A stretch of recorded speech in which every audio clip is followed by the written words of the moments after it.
Hello friends, इस video में मैं आपके साथ चर्चा कर रहा हूँ stock market outlook for next week के लिए। और नेक्स्ट वीक की जो शुरुआत होगी वो होगी 9 तारीख से, यानी कि 9 दिसंबर से। 9 दिसंबर, 10 दिसंबर, 11 दिसंबर, 12 दिसंबर और 13 दिसंबर। तो ये 5 दिन बाजार किस तरीके का रुख रखेंगे, ये चर्चा हम करेंगे आपके साथ। देखिएगा, सबसे पहली बात है कि बाजार जबरदस्त तरीके से ओवरसोल्ड हुए थे और हमने जो चर्चा की थी वो ये की थी कि बाजार ओवरसोल्ड है। और जब बाजार ओवरसोल्ड थे तो हमने कहा था कि एक टेक्निकल बाउंस आएगा। और जो पिछले हफ्ते की चर्चा थी उसमें हमने यही बात की थी कि अगर 24,300 24,400 का जो दायरा है, निफ्टी अगर इसको फाड़ देता है, तोड़ देता है, तो फिर एक अनचार्टेड टेरिटरी की तरफ दोबारा से बढ़ सकता है। और यहाँ पर हालांकि निफ्टी ने जोश के साथ वो लेवल्स तोड़ तो दिए, लेकिन उसको तोड़ने में निफ्टी के पूरे ब्रोडर, अगर हम कहें कि निफ्टी के सारे शेयर्स ने उसमें कुछ कंट्रीब्यूट किया तो हम गलत साबित होंगे। उस लेवल्स को तोड़ने में अहम भूमिका निभाई बैंक निफ्टी स्टॉक्स ने, फाइनेंशियल स्टॉक्स ने। और उम्मीद थी आरबीआई से, तो आरबीआई की एमपीसी की मीटिंग्स के हिसाब से बाजार में माहौल तैयार किया गया, एक्शंस देखने के लिए मिले और लोगों ने जब के तेजी की। अब यहाँ पर देखिएगा, मेरा अपना सिंगल व्यू होता है और कोशिश होती है कि जब तक बाजार में जो भी आप रखें तो वन वे जो है ट्रेड लेके पैसा बनता है। अगर दो वे होते हैं तो हम जनरली ऑप्शंस बेचते हैं दोनों साइड की। तो अब की बार जो हमारा रुख है वो निफ्टी में साइडवेज है। निफ्टी में हम ये मान के चल रहे हैं कि हो सकता है कि निफ्टी 24,300 24,400 को होल्ड करे। अगर 24,300 टूट जाता है तो निफ्टी में भी एक बेरिश सेंटीमेंट क्रिएट हो सकता है।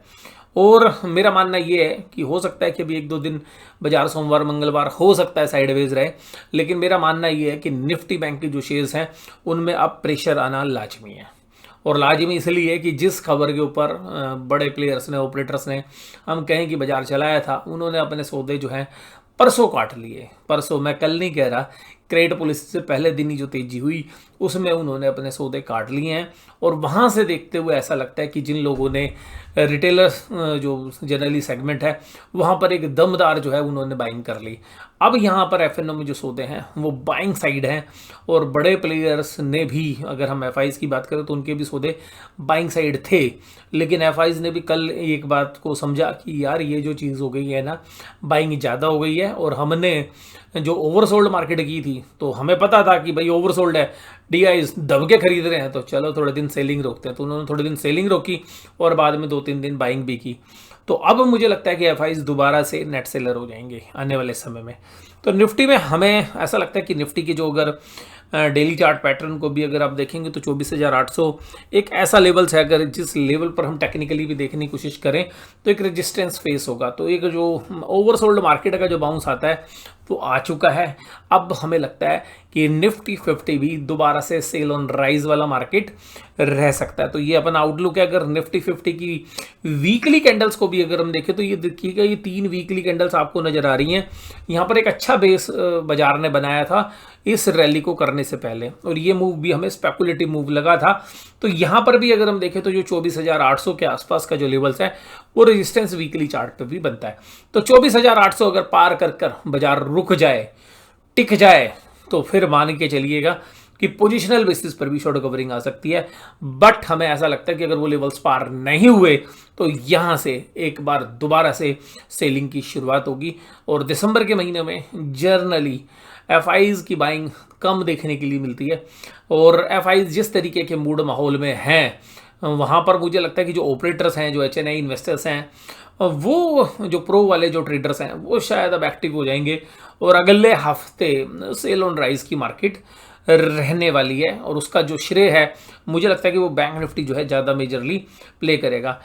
इस बार अगर हम देखें तो पिछले 6 महीने का बिगेस्ट गेन आपने देखा, और वो निफ्टी की कैंडल्स भी आपको बता रही है कि देखिएगा 6 महीने के सबसे बड़े मूव हमने इस हफ्ते के दौरान देखे। अब यहाँ पर हम 3 कैंडल्स की बात करें तो 3 में से 2 कैंडल ग्रीन थी ओवरसोल्ड मार्केट होने के बाद। तो अब यहाँ पर निफ्टी की तो बात हो गई। और निफ्टी में अगर हम देखें तो बैंक निफ्टी के स्टॉक को एक बार नज़रअंदाज कर दें तो आप देखेंगे मेजरली जो शेयर्स हैं, रिलायंस है या जो बाकी दिग्गज शेयर्स हैं, वो कुछ खास नहीं कर पाए। खाली बैंकों ने संभाल लिया निफ्टी को। और ये जो 300 और 400 का लेवल भी टूटा, वहाँ पर भी एडवांस डिक्लाइन रेशियो बढ़िया हो गई है, और जो small cap mid cap oversold थे वो भी ठीक हो गए हैं। तो अब हमारे को गुंजाइश नहीं लगती है। और देखिएगा ये ना सट्टा है। जो लोग आपको ये कहते हैं ना जी क्वार्टरली रिजल्ट खराब थे, बाजार तोड़ दिया, फलानी चीज़ खराब थी, भैया सट्टा चल रहा है, ये सट्टा बाजार है। और ये समझिएगा अभी कुछ बदला है क्या बैंक निफ्टी में? भैया बैंक निफ्टी 4000 पॉइंट के आसपास की तेजी कर चुका है पिछले 15 दिनों में। और 15 दिन पहले क्या खबर होती कि जी बैंक को रिजल्ट खराब, ये वो, कुछ नहीं है, सट्टा चल रहा है। अभी देखिए तेजी वालों ने पोजीशन बना रखी थी और उन्होंने अपने प्रॉफिट काटे दब के, सबने दब के शॉर्ट पेले, और भैया इनोसेंट ट्रेडर्स को बाजार ने दबोच लिया। अब बाजार के अंदर मुझे ऐसा लगता है कि जो ऑपरेटर टाइप लोग हैं, HNI इन्वेस्टर टाइप लोग हैं, उन्होंने अपनी पोजीशन काट ली है। अब वो धीरे धीरे यहाँ पे डिस्ट्रीब्यूशन करके 2-3 दिन के अंदर बाजार को दोबारा से निफ्टी बैंक को मुझे लगता है 52,000 से 53,000 की लाइन में ले आएंगे। और मेरा तो मानना ये है कि ये इसकी शुरुआत जल्दी ही हो जाएगी आपको। और यहाँ पर निफ्टी बैंक तो देखिएगा अपने हाई के आसपास ही पहुँच गया। तो ये जो लेवल्स हैं जहाँ पर निफ्टी बैंक ने काम किया था वो 53,800 और 54,000 के आसपास है। तो बाजार हो सकता है कि एक बार 54,000 अटेम्प्ट कर दे, 54,100, 54,200 तक भी चला जाए। बट ये मान के चलिएगा कि उसके बाद हमें नीचे ही आना है। तो अल्टीमेटली हमारा जो आउटलुक है वो सेल ऑन राइज का है। गिरते बाजार में बेचने की चेष्टा ना करने, बल्कि हम ये कोशिश करेंगे कि बाजार यहीं पर अगर टिका रहेगा तो धीरे धीरे मंदी बनाएंगे, और थोड़ा सा राइज करेगा तो फिर मंदी बनाएंगे।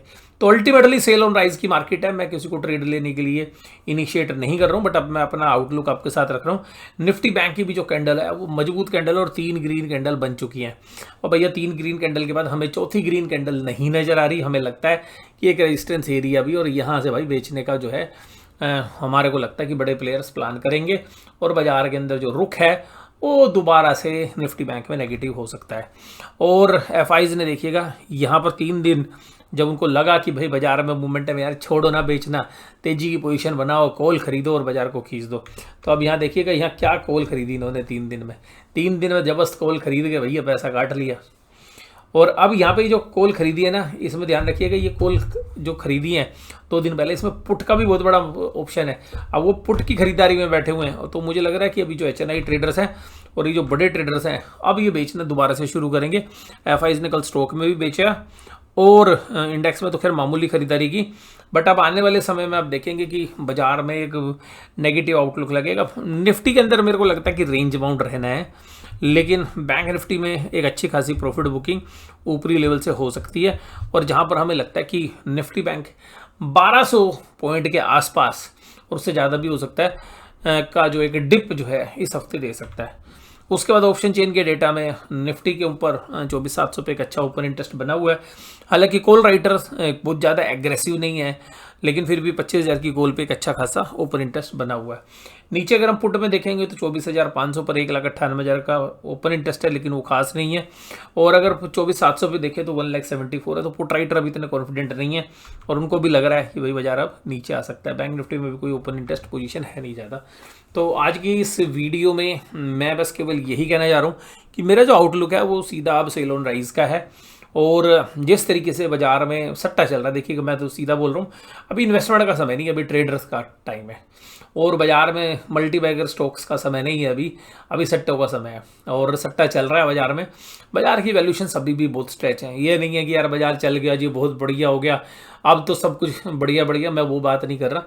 हम जो है आपके साथ लॉजिकली बात करते हैं। जब हमें लगता है कि बाजार ओवरसोल्ड हो गया, वहाँ खरीदने के मौके हैं, तो रिस्क रिवार्ड के एंगल से हम वो चर्चा आपके साथ करते हैं। अभी हमें लगता है कि जो एग्रेसिव ट्रेडर्स हैं, जो मंदी खेलना जानते हैं और अपने स्टॉप लॉस लेना जानते हैं, वो शायद आपको एक्टिव होते हुए नजर आएंगे। और कोई बहुत बड़ी बात नहीं है कि हम जब सोमवार को बाजार हमारे खुले तो हम निफ्टी बैंक के अंदर खुलते के साथ शुरू के 1 घंटे के अंदर ही 400-500 पॉइंट जो है नीचे की तरफ रुख कर लें। तो चांसेस हमें लग रहे हैं, पर हो सकता है कि सोमवार को अगर ऐसा नहीं होता तो 2-3 दिन बड़े प्लेयर्स अपनी मंदी की पोजीशंस बनाएंगे और उसके बाद बाजार को तोड़ना शुरू करें। बट अब हमें लग रहा है कि जो दिसंबर के अंदर 1-2 दिन की तेजी हो रहा है, फिर दिसंबर के महीने में भी हम जो है लेटर पार्ट में जो है जो सेकंड हाफ है या इस हफ्ते के अंत से हम देखेंगे कि बाजार में एक कमजोरी का रुख बैंक निफ्टी स्टॉक्स में देखने के लिए मिलेगा। बहुत सारे लोगों का ये मानना है कि जी HDFC बैंक बहुत बढ़िया कर रहा है सब कुछ। देखिएगा टेक्निकल सेटअप अलग चीज़ें, आजकल टेक्निकल सेटअप से ज़्यादा बड़े प्लेयर्स के अपने एल्गोरिथम्स लगे होते हैं, वो उसके हिसाब से प्ले करते हैं।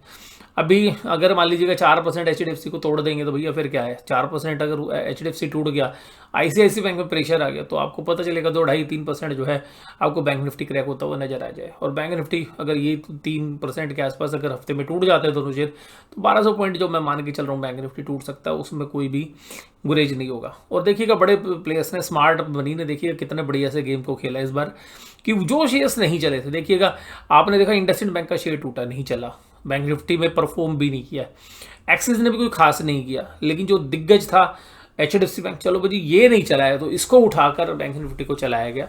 तो अल्टीमेटली जो बाजार है वो अभी सट्टे का बाजार है, यानी कि ट्रेडर्स का बाजार है अभी, और इन्वेस्टमेंट की अपॉर्चुनिटीज़ अभी हमें नहीं नज़र आ रही हैं। हमें लगता है कि बाज़ारों में आने वाले समय में, अगले 6 से 8 महीनों में, स्मॉल कैप और मिड कैप में जो है बहुत बड़ी वेल्थ डिस्ट्रॉय जो है इन्वेस्टर्स की या ट्रेडर्स की हो सकती है। तो it is right time to book profit, और साइड लाइन में बैठने का ही समय हमें अभी उचित लग रहा है। कुछ स्टॉक स्पेसिफिकली जहाँ पर पी वैल्यूशंस थोड़े से लोअर साइड हैं और जहाँ पर चीज़ें इंप्रूव हो रही हैं, जो पार्टिसिपेट भी नहीं किए हैं, और उन कंपनीज की रिप्लेसमेंट वैल्यू जो है आज की वैल्यूशन के हिसाब से ठीक है। हो सकता है कि कुछ ऐसे भी शेयर्स निकले, आपको 100-150 शेयर्स आपको ऐसे भी मिल जाए पूरे बाजार में, जो बाजार की करेक्शन तो होएगी लेकिन वो नहीं हिलेंगे, वो टूटेंगे नहीं, क्योंकि उन कंपनीज की रिप्लेसमेंट वैल्यू आज जहां पर वो ट्रेड कर रहे हैं उनसे बहुत ज़्यादा है।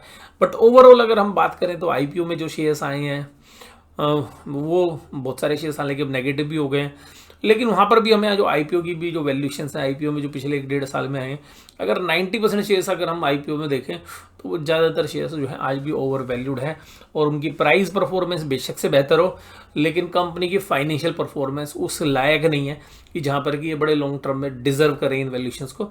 तो वैल्यूशंस नीचे की तरफ आएंगे, ऐसा हमारा आकलन है। और अभी भी हमें लगता है कि बाजार के अंदर आँख नाक मुँह जो है खुले रखने हैं, ध्यान रखना है, और उसी के हिसाब से जो है पोजीशन रहेगी। लालच की माँ पकोड़े खाती है, और मतलब कहने का ये है कि लालच जो है यहाँ पे बहुत बड़ा रिस्की हो सकता है। और बड़े प्लेयर्स ने जो भी ये मूव करा है, ये दोबारा से कॉन्फिडेंस डालने की कोशिश की है, क्योंकि बाजार में देखिएगा तभी माल बिक सकता है जब बाजार में तेजी दिख रही होती है। तो सामने खरीदार कब मिलेगा, जब माहौल ठीक हो। तो बाजार केवल माहौल ठीक कर रहा है, और मुझे लगता है कि स्मार्ट मनी बेचने के लिए माहौल ठीक कर रही है। तो आज की इस वीडियो में बस केवल इतना ही। वीडियो देखने के धन्यवाद, थैंक यू वेरी मच।